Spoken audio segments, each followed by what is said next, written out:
Welcome. This presentation is Premise Plumbing Design and Why It Matters, Energy, Water, and Safety, originally given at ICC's 2019 meetings in Las Vegas. My name is Michael Cudahy, and I am PPFA's Regulations and Sustainability Specialist. My goal in the presentation is to give my perspectives on the interdependence and magnitude of emerging and existing premise plumbing water design issues, especially where trade-offs must be managed or become nationwide problems. Spoiler alert: in plumbing, there is a great peril of unintended or negative consequences. It is a realm of potential harmful consequences, or if quickly approached, less dangerous managed trade-offs. So there's a rule. We need to always fairly and holistically examine complex water systems, interactions, and designs, and never try to simply optimize a single variable. The US EPA, in an article on the history of water treatment, noted that the use of drinking water chlorination beginning in the early 1900s led to a dramatic decrease in the incidence of waterborne diseases like typhoid, cholera, and dysentery. For example, typhoid fever in the US dropped from an incidence of about 100 per 100,000 in 1900 to 33 in 100,000 by 1920 and to 0.1 per 100,000 in 2006. The system still does have its occasional failures. Here is one of the early trade-offs. Chlorine disinfection extended users' lifespans significantly, but chlorine also produced byproducts, DBPs, chemicals with carcinogenic potentials. This led to the first DBP rule in 1979. The US EPA set an interim maximum contaminant level of 0.1 milligram per liter for trihalomethanes.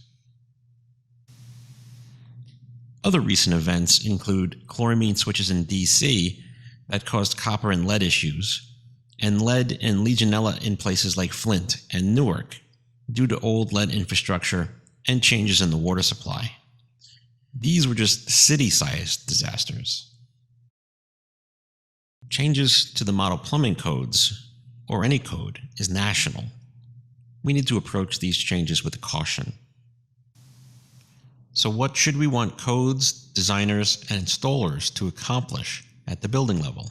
First, to do no harm, the Hippocratic Oath. Then, improve. In other words, design and install the system so as to do no avoidable harm to the water quality and safety, and if possible, improve upon it.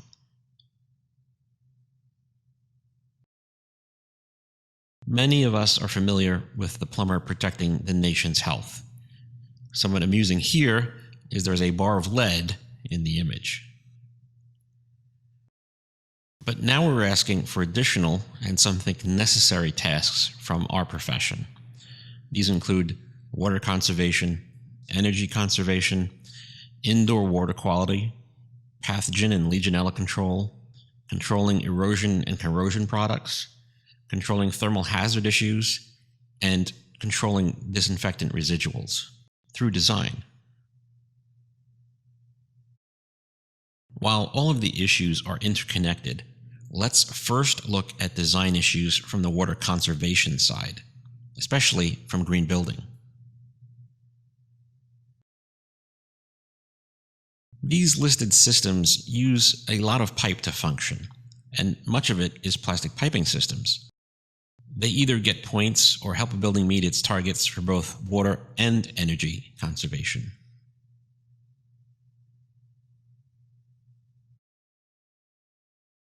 If these types of systems are not addressed in the codes, guerrilla-type systems will be installed. This can have the expected result of having some failures, giving all of the systems a bad reputation. On the commercial side, if these systems are not addressed in the codes, inconsistent systems are designed and installed, and the code officials will need to judge each system on its own design. The time to design and install a gray water system is before this picture was even taken, well before the building is even built. Systems like these are very difficult, or practically impossible to do afterwards in a finished slab-on-grade building. One would have to completely tear their floors apart. It's basically impractical. Therefore, it's a builder's market to plan for these ahead of time. One concept would be to pre-plumb these systems into buildings with a way to later utilize the gray water produced. Similarly, buildings should be pre-plumbed for alternate water supply, like reclaimed water, even where it is not yet available, as retrofitting piping is problematic and impractical.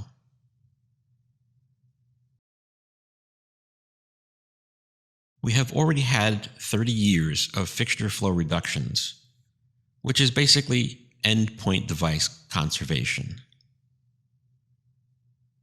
But with this endpoint water savings came consequences for water age and disinfectant loss within buildings. And this will be discussed later. As you can see, reductions in water usage since 1980 are between 40 and 86%, depending on fixture or device type.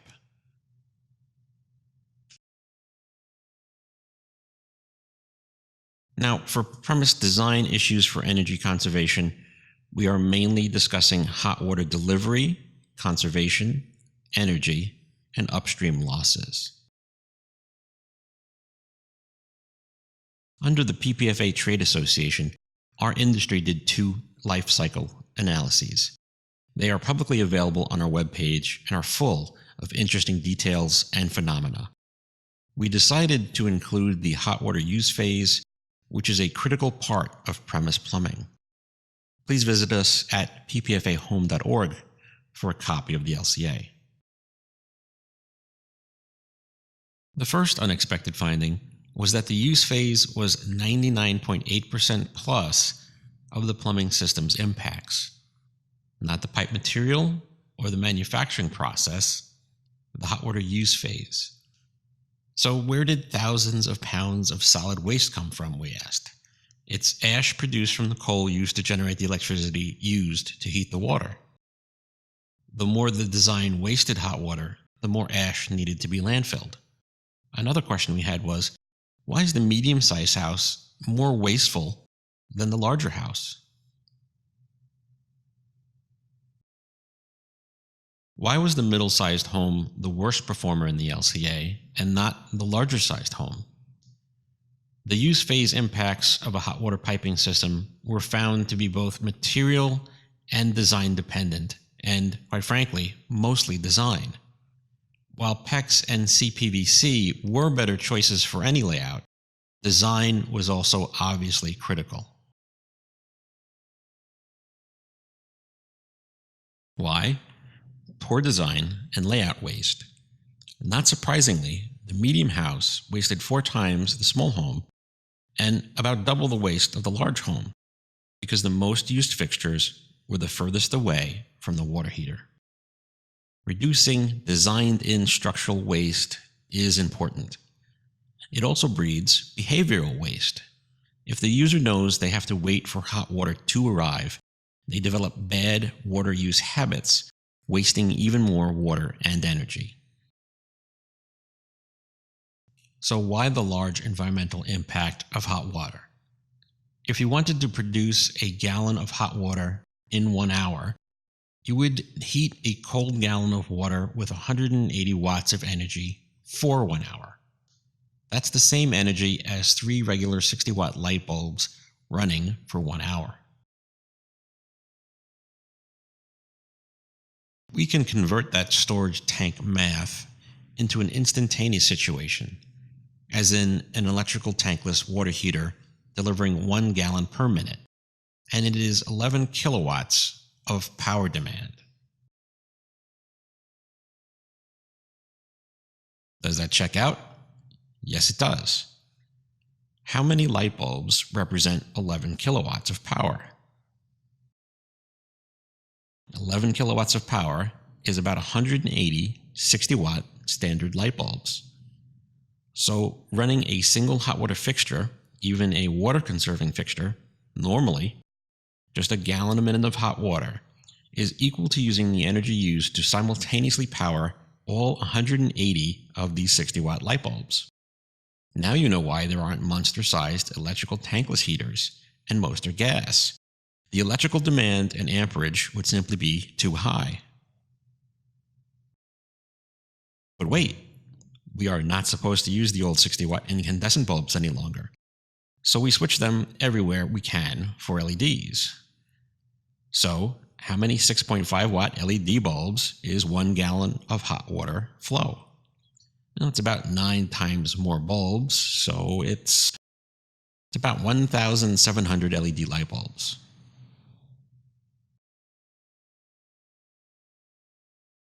This single hot water fixture is therefore effectively an 11 kilowatt device, the same power as hundreds of LED light bulbs being switched on all at once.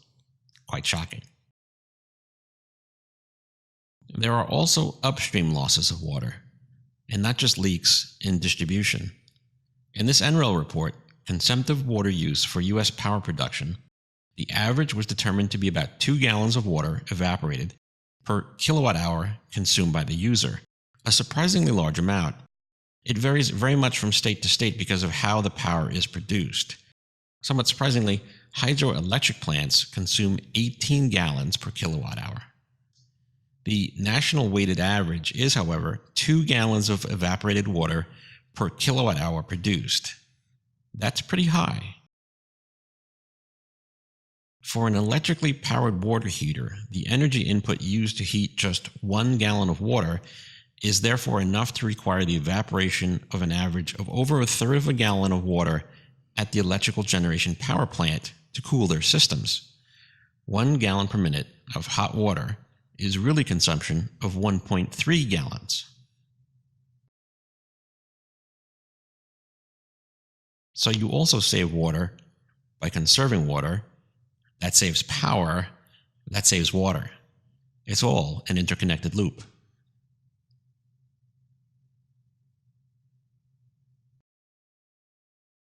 I like to quiz people on how many pounds of water a household uses per day. They generally underestimate by an order of magnitude. I think people's mindsets are altered when thinking of a commodity in terms of weight versus volume. Volumes just sort of magically show up at the building, but they understand weight needs to be carried with effort. An average home has about 3,000 pounds of water delivered, a small car in weight, with much of it also being pumped away for treatment. I've learned some other interesting numbers on water and energy that guide my outlook for conservation. As we noted, water is energy intensive, and hot water is really energy intensive. Water is also heavy. Now, how about the municipal conveyance of water? California uses a lot of electrical energy just to move water resources around the state. This California Energy Commission report calculated that because the state's water is unevenly distributed, that you can think of it as needing 1 in 5 of their power plants, about 20% worth of California's electrical consumption, just to pump water. The overall U.S. average is lower, about 7%, but this is still a very significant usage of electrical power. Okay, so what do we do about it? In most green programs, some form of this table exists to design layouts with volume considerations.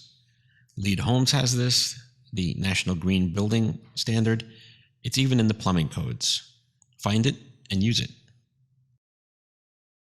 Use it because pipe volume varies, and you want to minimize waste and hot water time to tap.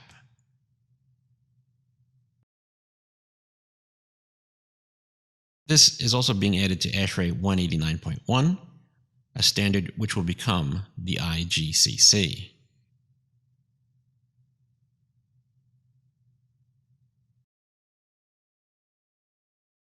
In theory, if you turned on a hot water fixture, the cold water should be purged from the line equal to the volume of the line. Then the water should instantly reach full temperature. Like a slug of hot water traveling down the line, displacing the cold, previously hot water. In this example, that should be about 20 seconds, or 1 gallon of waste. Instead, it takes a surprisingly long time for the water to become really hot. If you halve the flow rate, turn on the fixture to a half hot, half cold position, the time to equilibrium is an amazing 5 times longer than you would expect. Well, why? It turns out that hot water has a lower density and a lower viscosity than cold water. The water flow velocity, the speed that the hot water has in the tubing, makes a big difference in how a pipe is purged of its contained cold water. With the plumbing code sizes from the 1940s and our modern fixtures being more and more restricted, our hot water is basically meandering on top of the cold water to the point of use. The flow rates of today purge about 1.5 to 2 times the volume of the piping. If you run the fixture in a half and half position, you might just dump out 4 times the pipe volume before you actually use it. So volume and also water flow velocity matter. This, like the other phenomena we discussed, all have ramifications for water quality and are important design considerations.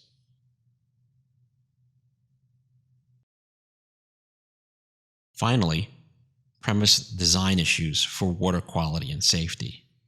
This includes pathogen control, thermal shock and burn hazard issues, designing for and maintaining disinfectant residuals, proper flow velocity, line flushing, and controlling metallic corrosion products.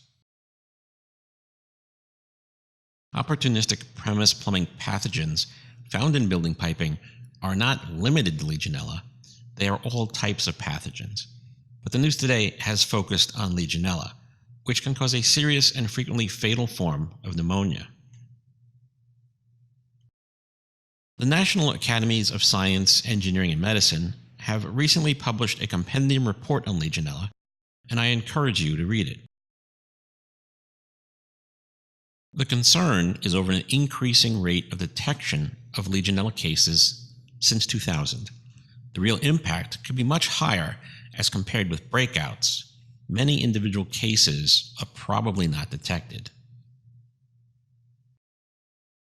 Some of the findings and recommendations of the report include low-flow fixtures not being used in hospitals because of the building's high-risk occupant populations, green buildings increasing problems with Legionella by lengthening water residence times, maintaining hot water temperature to all points in the system to at least 131 degrees Fahrenheit, copper pipe not universally controlling Legionella, as copper has been associated with decreased, increased, and comparable numbers of Legionella relative to other pipe materials, and managing the distal portion of premise plumbing as the last opportunity to control Legionella risk in these building water systems.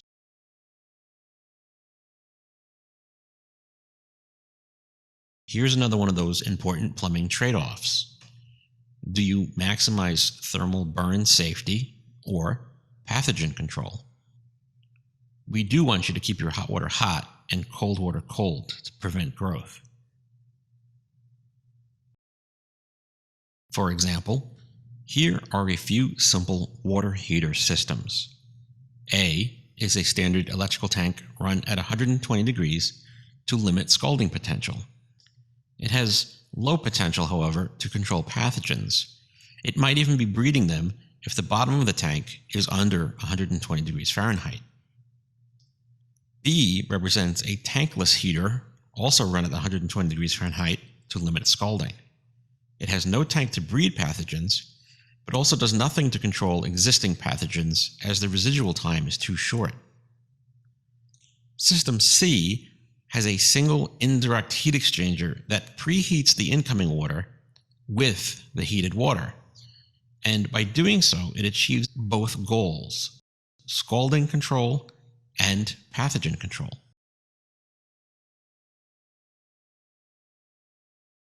The issues bringing OPPP to the table among multiple agencies are many, and they have significant overlap. They include water conservation and reducing fixture flow rates, which, combined with urban flight in some areas, is greatly increasing water age in building piping. Longer stagnation times lower the residual disinfectant levels, which may then fail to control pathogens in the water, or those sheltering inside biofilms found in all piping. Hunter's curve was used in the 1940s to design pipe sizing, and it's time for a redo. The upshot here is we can expect a reduction in mainline sizes by 1 to 2 inches. Higher temperatures and higher velocity trade-off is increased system erosion cavitation potential. What is cavitation? In a liquid system, turbulence creates low pressure zones. The pressure is low and the temperature high enough, spontaneous vapor, not gas, bubbles form and rapidly collapse. This creates a distinct sound as the bubbles collapse asymmetrically, creating high-velocity jets that impinge surfaces downstream. This creates a form of erosion. Plastics are generally better at absorbing the damage, but metals are often damaged severely. This effect is seen in boat and pump impellers run too fast and creates noise in submarine drive systems. We know to avoid designing in dead legs, as there is no circulation in the dead line past a few pipe diameters. But consider schools in the summertime, vacation homes, buildings for sale, empty nest homes, and seldomly used hospital rooms. These are all also giant dead legs.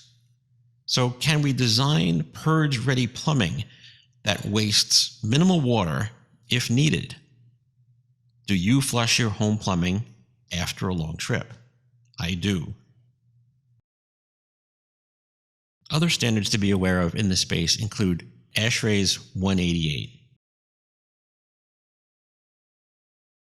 Eventually, ASHRAE 514.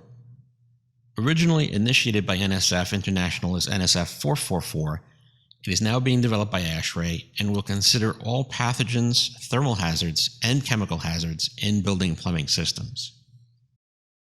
In closing, yes, hot water design is important.